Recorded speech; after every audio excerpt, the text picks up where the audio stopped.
SRF Audio.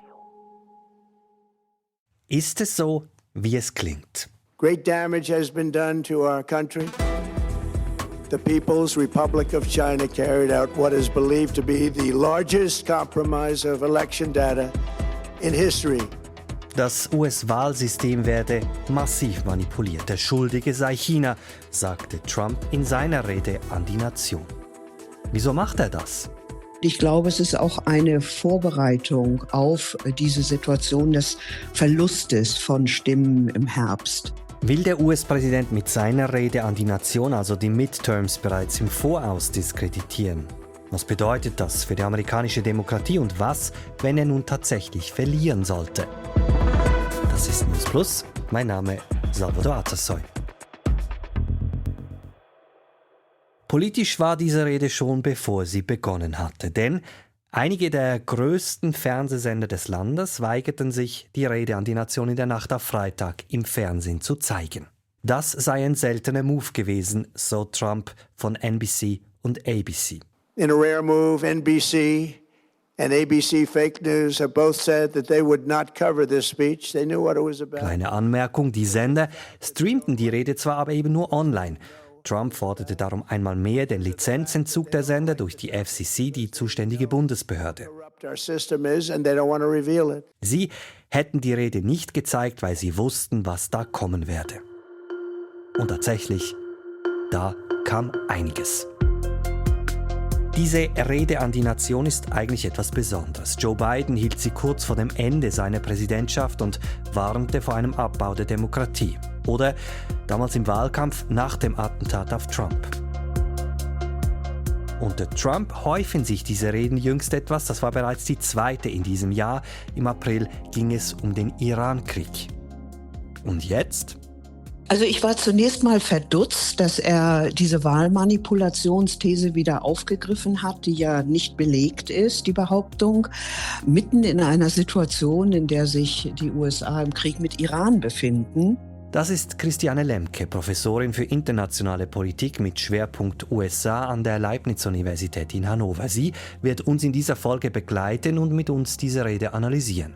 Ich hatte eigentlich erwartet, dass er was sagt über die jetzige Lage im Nahen Osten, vielleicht auch zu den Problemen, die amerikanische Bürgerinnen und Bürger haben.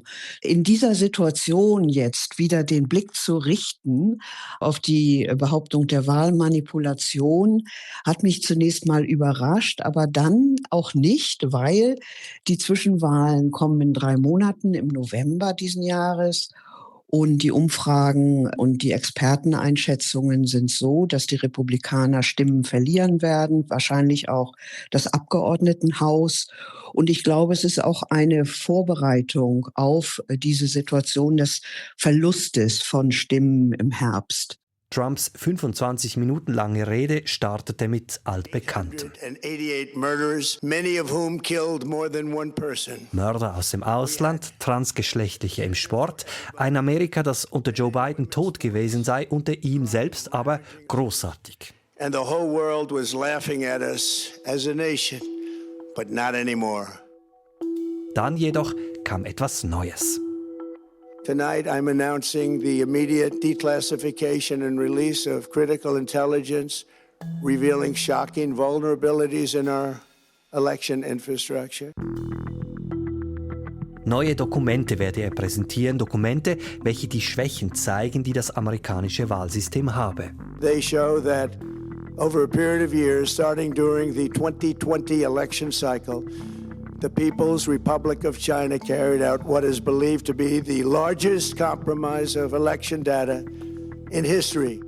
Dokumente, die zeigen, wie China seit 2020 Wahlen manipuliert habe. Trump spricht gar vom größten Wahlbetrug der Geschichte. Das ist ein alter Vorwurf, der auch schon 2020 erhoben wurde.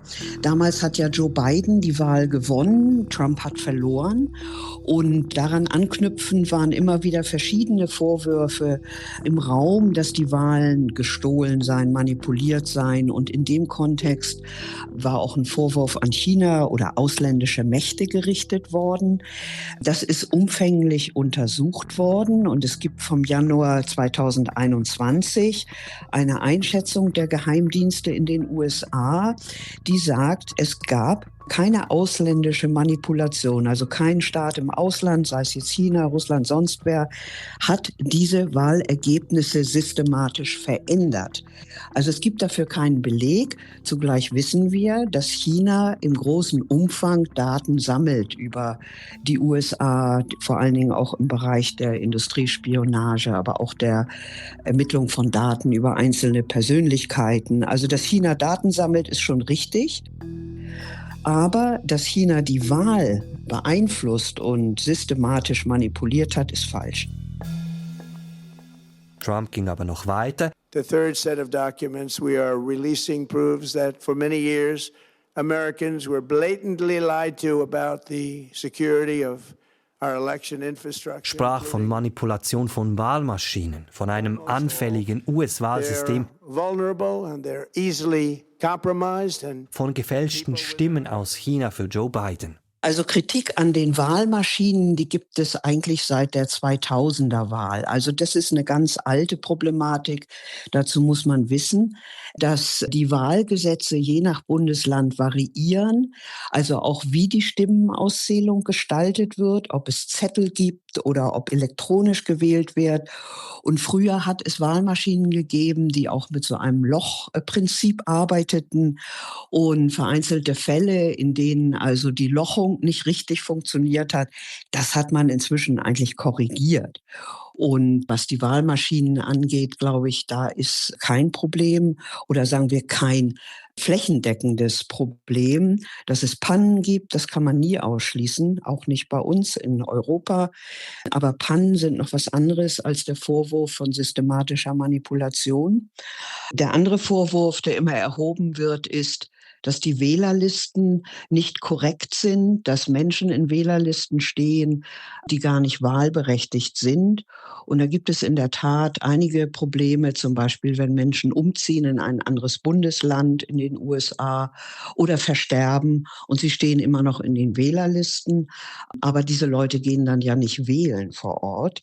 Aber das ist ein Problem, das auch immer wieder von den Republikanern vor allen Dingen problematisiert wird.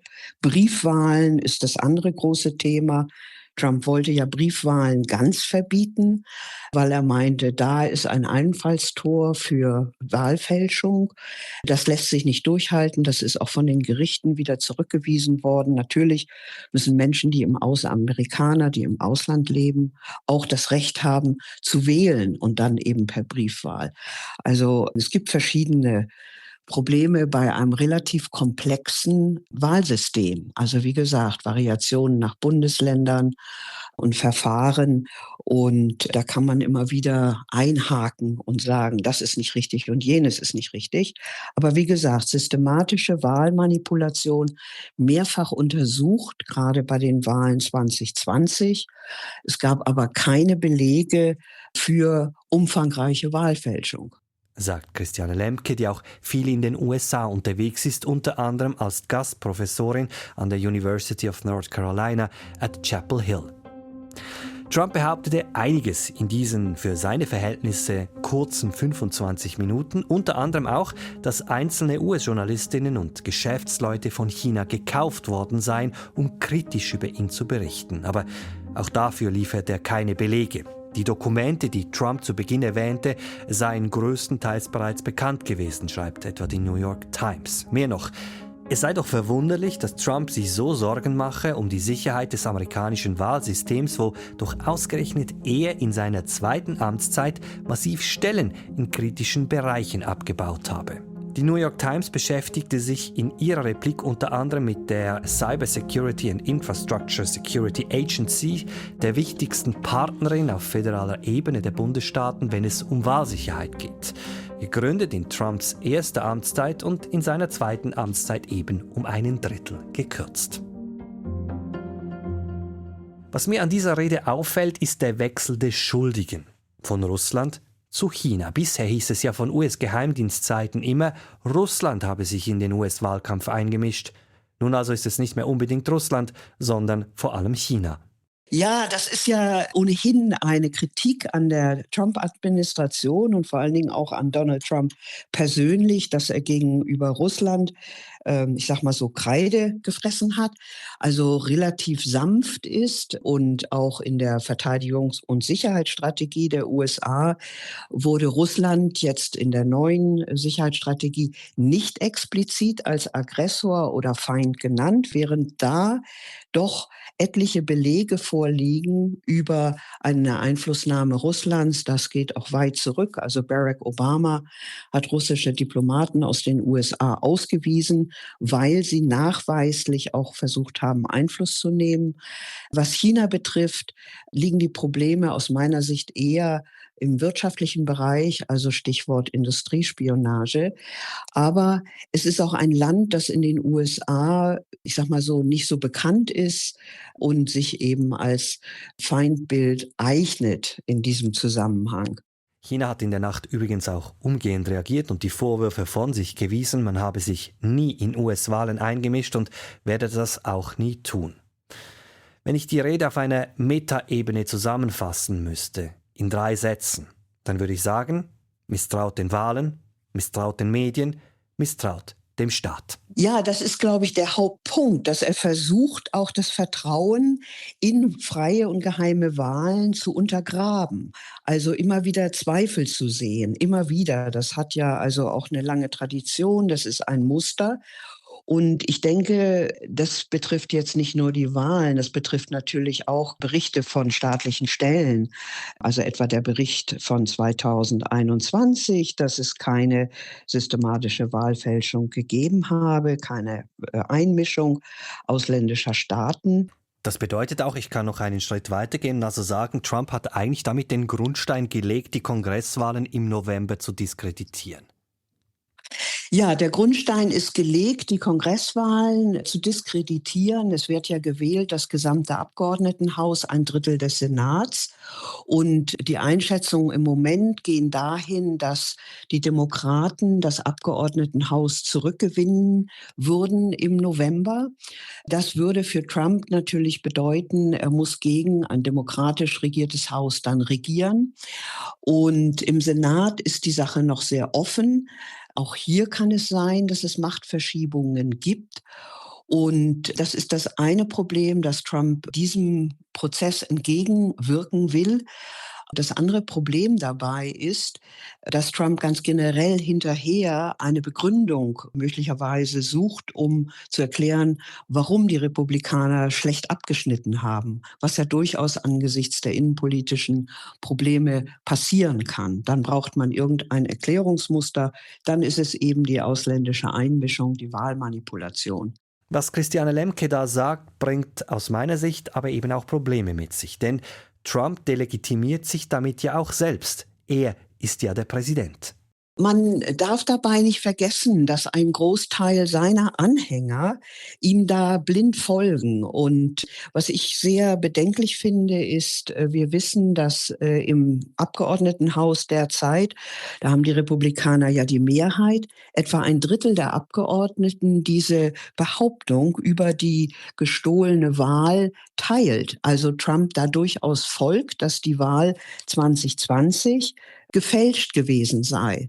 Und diese weit verbreitete Annahme innerhalb des republikanischen Feldes, das zeigt uns, dass Trump doch eben eine Anhängerschaft hat, die ihm da bedingungslos folgt und dann auch eben der These einer Einmischung in die Wahlen im Herbst diese These teilen würde. Wenn es um Trump und seine Anhängerinnen und Anhänger geht, dann ist die Referenz klar. Der Sturm aufs Kapitol vom Januar 2021 und der Claim dazu, "The election was stolen".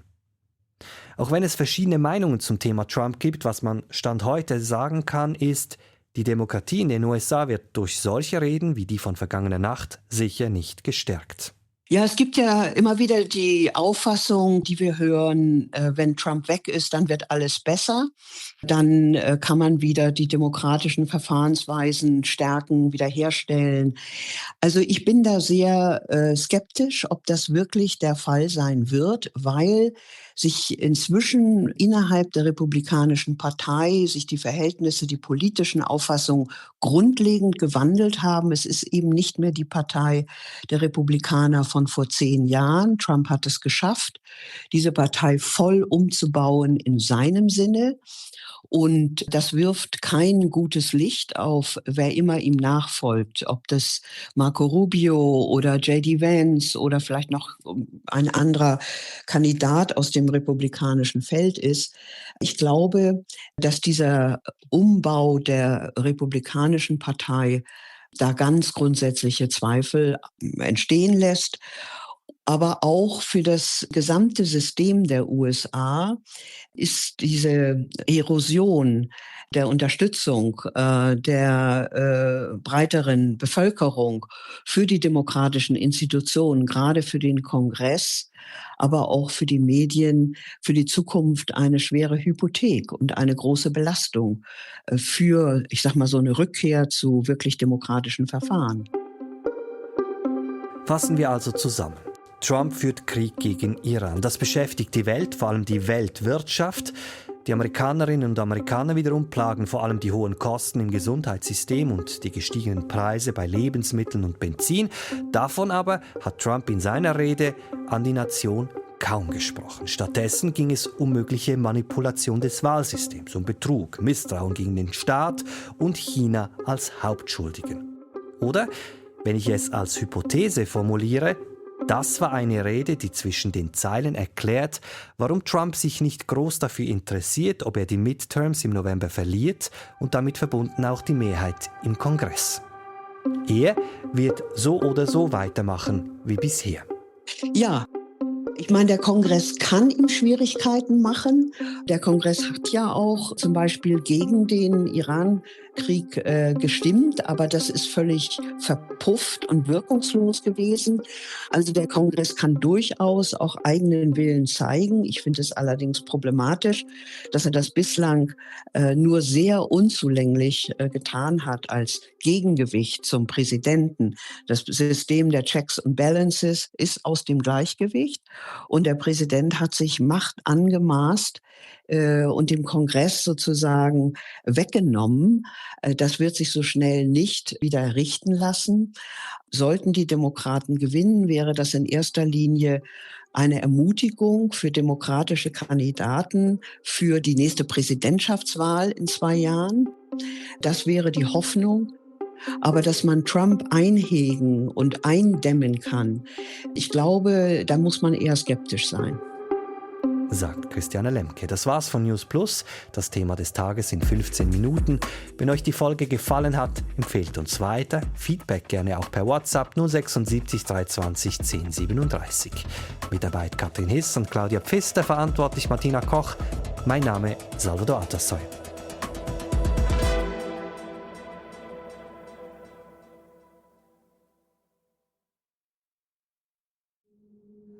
Das war ein Podcast von SRF. Produziert im Auftrag der SRG.